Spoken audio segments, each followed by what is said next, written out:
Humans are designed to be upright animals.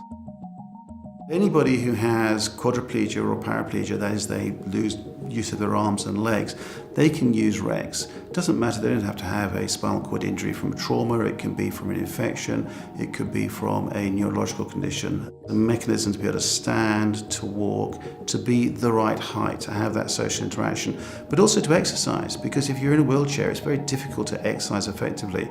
Just to be able to stand up, which is, things that everyone takes for granted, because you forget, even though I feel like I'm floating, you forget that you're in a suit and you can be doing your normal, day-to-day things. There are two very different ways that you can use Rex. One is in a rehabilitation setting, but you can have personal Rex. You can have your own Rex, and you can function perfectly well in a pretty normal environment at home. The mechanics of it, in essence, enable it to be stable, as well as the software and the processes within it.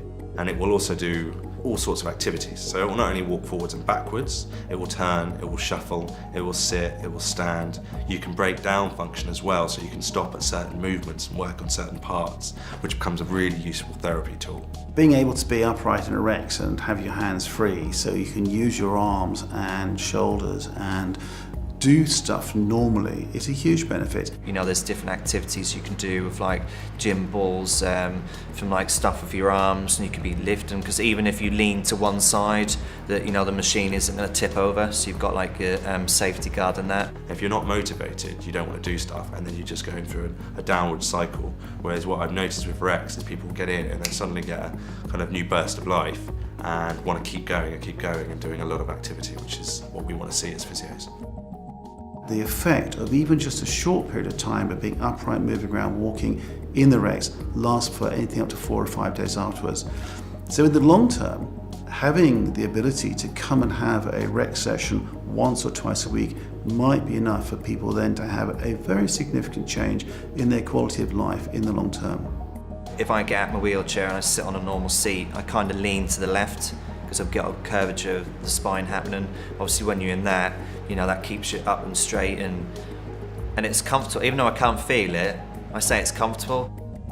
I suffer with spasms on a daily basis, so when I've used the machine, obviously for a couple of days after, they ease off. Your bladder and bowels work very well when you're standing up, but they don't work when you're scrunched up in a wheelchair.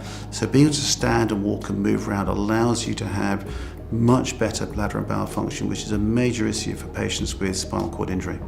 It's a physiotherapy platform, it's a mobility platform, it's a social engineering platform, it's allowing people to get back into society, but it's also a technology platform. It has power, it has stability. There's an awful lot of technology that can be put onto Rex because it's a fantastic platform. So not just a clinical application, but a technological application as well. But when you have the top neurologist or whichever consultant you have at hospital tell you that you're never going to walk again, then I would definitely, whichever worries you have in the back of your mind, to try it out, because it's changed my life. I've kind of spent the last quarter of my life working towards being able to help people, and now I've got a piece of technology which can make it an amazing experience for them.